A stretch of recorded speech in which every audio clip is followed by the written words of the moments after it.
Assalamualaikum warahmatullahi wabarakatuh. Kepada semua para penonton Malam Mistik Profile dari seluruh Nusantara. Pada malam ini, Brother Fai akan sambung lagi kisah Mak Senah, episod yang ke-9, season 2. Kisah yang datangnya daripada karya Nini Osman. Dan kisah ini diambil daripada Kalimah Paranormal Team X, Mak Senah, episod 9.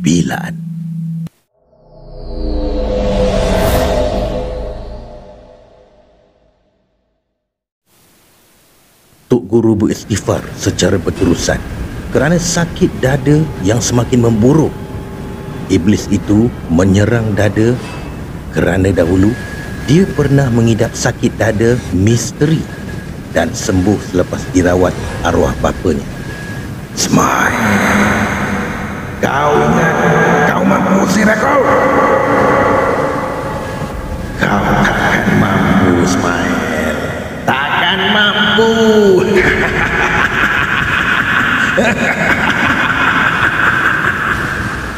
Dasar manusia tak sedar diri.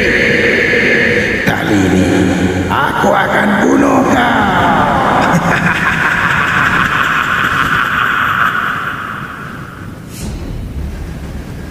Allahu Akbar. Akhirnya Tok Guru melaung sekuat-kuatnya. Sedaya upaya dia melawan rasa sakit yang mencengkam. Berpeluh-peluh dan lencun membasahi muka dan batang tengkuk. Kedegang, daun pintu utama terhempas dengan kuatnya, hampir-hampir mengenai Tok Guru Smile yang pegun berdiri di beranda. Kemarahan iblis itu membuak-buak dan ia mahu menyakiti Tok Guru dengan sebenar-benar kesakitan. Dia mahu mengajar lelaki alim ini malam itu juga. Dendam kesumatnya akan terlunas. Allah Akbar. Tok Guru memegang dadanya yang perih dengan muka yang berkerut-kerut. Menitik-nitik peluhnya jatuh ke lantai. Kau buang aku dulu, Smile. Kau berlagak depan aku. Sekarang kau rasa apa yang aku rasa sebelum ini. Iblis itu memarahi Tok Guru, terpekik-pekik dengan kaki yang tidak berpijak di bumi, tergantung, melayang-layang di dalam gelap. Mampus kau malam ini, Smile. Mampus.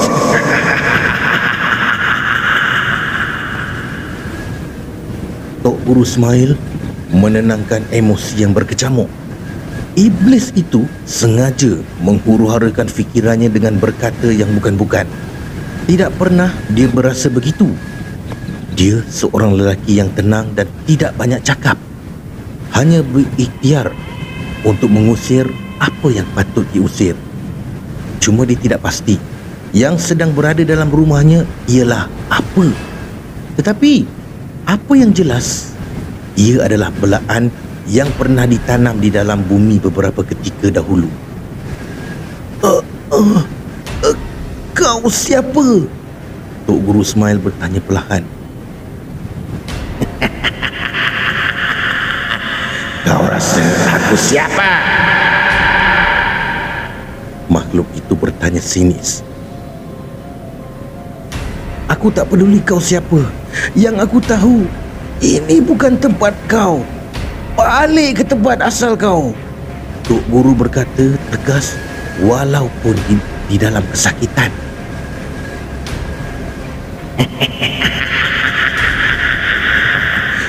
Aku belaan Arsyad 15 tahun lepas. Kau masih ingat?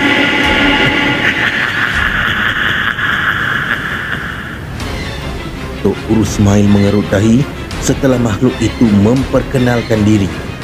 Ya, Dia masih ingat dengan sejelas-jelasnya siapa Arsyad dan apa yang berlaku pada 15 tahun yang lalu.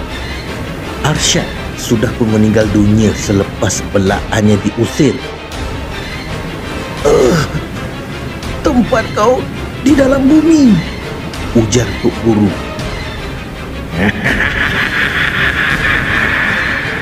Itu tempat kau, bodoh. Aku akan habiskan nyawa kau. Tok Guru Ismail tahu ada seseorang atau beberapa individu lain yang sengaja mengorek lalu membebaskan belaan-belaan ini dengan sengaja. Apa motifnya? Dendam atau ritual untuk apa-apa?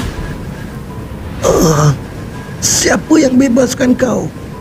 Makhluk itu tidak menjawab soalannya, hanya terkekek-kekek ketawa. Secara automatik bulu roma Tok Guru meremang-remang. Tidak, dia langsung tidak takut, tetapi ia merupakan tindak balas spontan merinding tanpa sedar. Pintu utama terhempas beberapa kali sehingga songkok di atas kepala Tok Guru Ismail melayang ke tanah, bergolek dikotori debu dan tanah. Angin juga tidak reda, malah semakin kencang diiringi dengan hujan lebat. Kini pakaian Tok Guru habis basah lencun.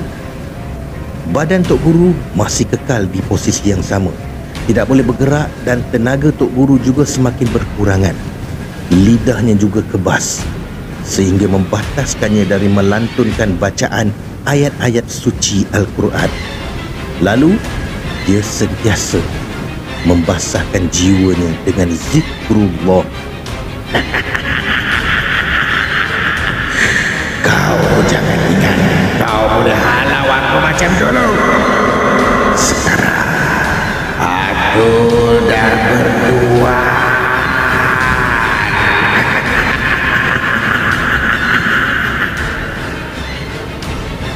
Tok Guru Ismail tidak berkata apa-apa. Dia dapat rasa tuan baru iblis ini ialah orang yang sama yang telah membebaskannya. Kau tak boleh lawan kuasa Allah. Tok Guru Ismail berkata dengan susah payah, dengan tangan kanan memegang dada yang semakin sakit. Sebentar kemudian, dia terlempar ke belakang. Tok Guru Ismail sudah terbaring di atas tanah yang basah. Dia dibasahi hujan. Dia mengumpul kekuatan dan cuba untuk bangun, namun tersungkur beberapa kali. Setelah mengumpul kekuatan yang masih berbaki, Tok Guru melaungkan azan dengan kuat. Allah telah memberikannya kekuatan. Allahu Akbar, Allahu Akbar, La ilaha illallah. Bunyi huru hara di dalam menandakan makhluk itu sedang berkeluh kesakitan. Sekejap-sekejap bertempik-tempik penuh kemarahan. Dengan kuasanya, makhluk itu gaib melarikan diri. Ketika itu juga kekuatan tubuh Tok Guru kembali seperti biasa. Sakit dadanya juga berkurangan. Tok Guru Ismail bangun lalu berjalan masuk ke rumah yang gelap gelita. Kelipan kilat petir di atas langit sesekali menerangi ruang rumah tersebut. Tok Guru Ismail memeriksa jam. Sudah pukul 4 pagi dan tidak lama lagi, dalam masa beberapa jam, fajar akan memunculkan dirinya sekali lagi. Waktu subuh akan tiba seperti selalu. Dia pergi membersihkan diri di bilik mandi dan menukar pakaian baru sebelum duduk di atas lantai bilik untuk membaca Al-Quran. Matanya tidak mengantuk dan dia hanya menunggu masa untuk menelefon rakan-rakan seperjuangannya.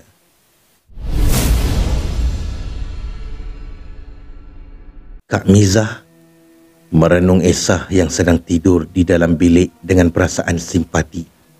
Dia mengasihani Esah yang menjadi mangsa kesyirikan kedua arwah ibu bapanya. Dia hanya gadis muda yang baru kenal dengan kehidupan, tetapi dipaksa mewarisi sesuatu yang dia tidak rela mewarisnya. Hanya kerana Esah merupakan anak tunggal, belaan-belaan itu terus memburunya untuk dijadikan tuan baharu. Kak Mizah mengeluh panjang. Dia berdoa supaya semuanya akan berakhir tidak lama lagi. Dia mahu Esah hidup normal dan gembira seperti orang lain, bukannya tersiksa seperti itu. Tok Ketua pula sudah berehat di dalam bilik selepas kepulangan Tok Guru dengan 3 sekawan tu. Badannya penat dan sedikit bisa-bisa selepas pulang dari hutan dan rumah Esah. Kain selimut ditarik lalu menutupi sebahagian tubuh Esah. Dia menyentuh dahi gadis itu lalu merasai haba panas di kulitnya. Esah masih demam. Cuma hangat tubuhnya tidak sepanas malam. Sebenarnya Kak Mizah belum dapat melelapkan mata kerana masih tidak dapat melupakan peristiwa ngeri sebelum ini. Dini hari itu juga dirasakan begitu dingin. Lebih dingin dari malam-malam sebelumnya. Allahu Akbar, Allahu Akbar, Allahu Akbar, Allah. Selepas azan subuh berkumandang dari masjid kampung, Tok Guru terus menunaikan solat dan memanjatkan doa ke hadrat ilahi. Lama dia bertafakur di atas kain sejadah kerana bermacam anasir yang melintasi fikirannya. Siapa yang membebaskan iblis-iblis itu? Kerana dendam atau upacara sesuatu? Tok Guru Ismail mengambil telefon pintarnya dari atas meja lalu menghubungi salah seorang kenalannya yang juga seorang perawat secara Islamiah. Dia adalah Siddiq. Kini bertugas sebagai guru agama di salah sebuah sekolah menengah dan mempunyai pusat rawatan sendiri. Assalamualaikum Siddiq. Waalaikumsalam Tok Guru. Apa khabar? Alhamdulillah sihat. Ustaz pula? Alhamdulillah sihat. Ada apa telefon saya ni Tok?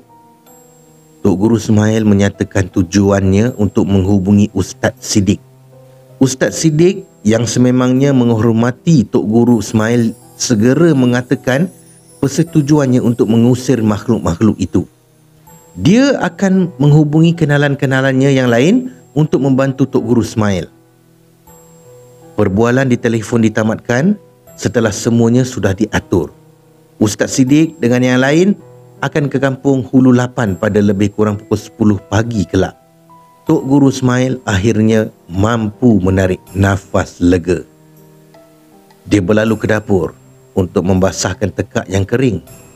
Semasa keluar dari bilik, dia perasan dengan kesan tanah becak di atas kerusi dan dinding. Itu adalah jejak iblis yang memasuki rumahnya pagi tadi. Sampah disapu dengan pencakar, lalu dibawa ke unggun api yang sedang membara. Semuanya terbakar dimakan api. Ibrahim berdiri merenung unggun api dengan fikiran yang jauh menerawang. Dia memikirkan Esah yang sedang tidak sihat. Bagaimana pengakhiran cerita gadis itu kelak? Dia melepaskan satu keluhan yang sangat berat. Tidak lama kemudian, muncul Leman yang baru datang dari kebunnya. Pemuda itu memarkirkan motosikalnya di hadapan kebun Ibrahim, lalu terkocoh-kocoh mendapatkan rakannya itu. Leman, awal kau datang? Ibrahim bertanya. Pagi ni aku dekat kebun sekejap aja. Aduh, bisa-bisa tubuh aku ni. Leman membalas. Dia sudah duduk di atas pondok dengan muka toya. Ibrahim berasa pelik kerana dia juga merasakan yang sama. Badannya juga bisa-bisa. Samad mana? Ibrahim bertanya. Dia tak ke kebun hari ni. Sakit-sakit badan dia kata. Jawapan Leman semakin menguatkan kata hatinya. Memang benarlah. Mereka terkesan selepas pulang dari hutan dan rumah Esah. Adakah rasa sakit-sakit itu akan semakin kuat atau berkurangan? Malam tadi, aku kena kacau weh. Tak boleh tidur aku dibuatnya. Asyik mimpi buruk. Leman mengadu. Itu yang mukanya sudah serupa beruang panda. Trauma nak tidur. Ibrahim juga diganggu dengan mimpi-mimpi yang buruk.